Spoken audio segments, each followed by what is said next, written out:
You're watching MMA Oddsbreaker, ladies and gentlemen. I'm Frank Trigg. That is Jimmy Judo Wallhead getting ready to fight in BAMMA here, actually, in a couple weeks. Jimmy, actually, last time I talked to you was just shortly after we fought each other. What's been going on in your world since then?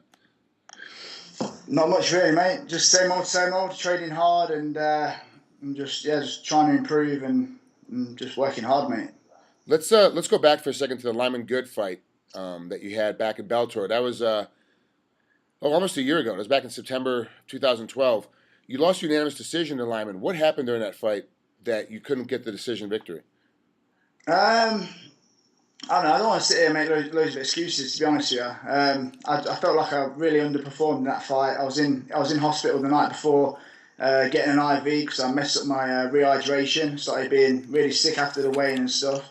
In the fight, I just felt a little bit weaker than usual. Even though Lyman's a really strong guy, I didn't feel myself 100%. I think I had a bit more to offer. Not necessarily saying I would have won the fight, but I feel like it was a real big underperformance in that fight. I mean, what goes on when you don't cut weight right? I mean, there's obviously this one was a travel one. You had to leave your home territory, the UK, and come over here and to the States and fight. What happens, during that mindset? Does your camp try to help you out with that, like get you ready for the jet lag and the dietary problems, or is it something you just got to handle on your own? Well, at the time I was handling it on my own, just like a lot of things at that time I was handling on my own.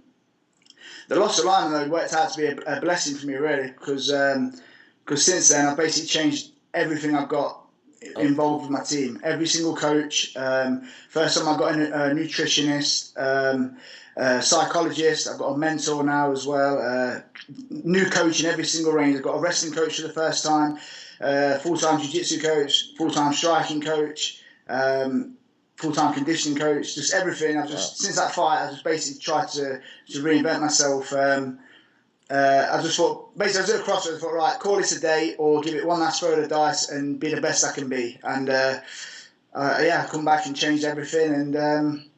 And now hopefully won't be, having things like that go wrong again.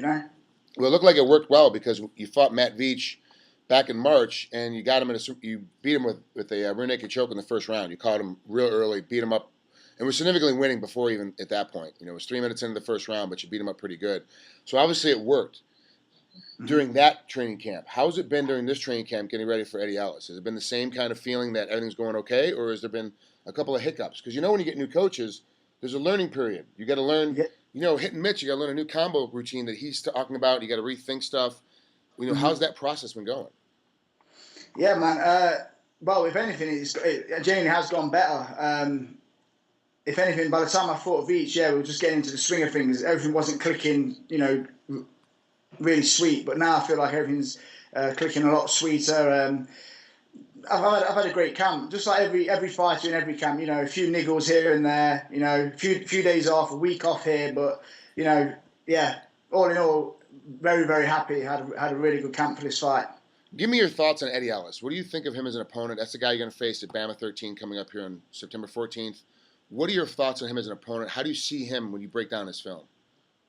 I think Eddie's very, very well-rounded. I think he's a very tough guy, poses problems, very passionate about fighting. And I'm just again relishing, the opportunity to fight him. I think it's going to be a tough fight. I think he's going to bring a lot to the table, and I just, like I said, got to be ready everywhere for him because I think he's very well-rounded. I think he's tough on the feet. He's a wrestling background, and I know he's won competitions in no-gi, quite decent ones in America at grappling and stuff. So I know he's very well-rounded, and I respect his skills a lot.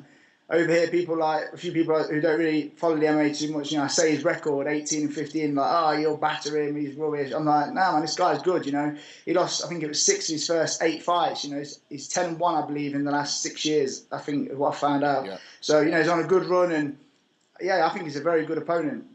Yeah, he's very, very decent. The biggest thing that I have when I look at this fight from a fan standpoint is that he hasn't been real active in the last couple of years. He's been kind of taking his time between his fights. Well, you've been very active. You've been trying to fight 2 to 3 times a year. Do you think that ability, one, being at home, it's in your country, this fight. He's got to travel across the pond and have that jet lag issue.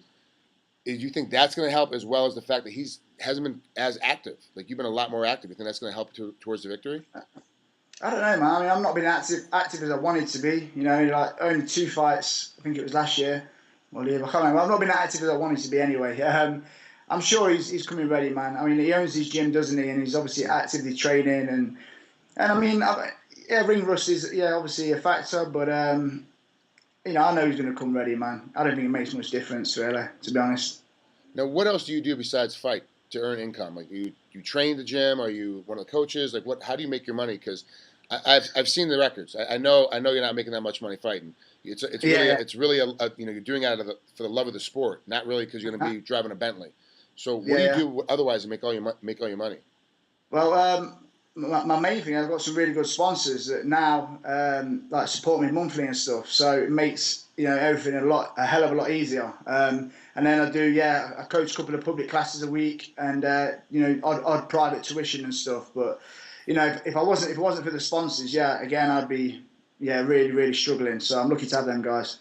Well, Jimmy, I'll see you over there here in a couple of weeks. I land in on I land in weigh-in day, so I'll be there on the 13th, just in time to see you dehydrated. And then Okay, cool. we'll have fun the night of the 14th, buddy. Thanks, man. I appreciate it. You got it. We'll talk to you mate. soon. Thanks, Jimmy. Take care. Cheers, mate. Bye.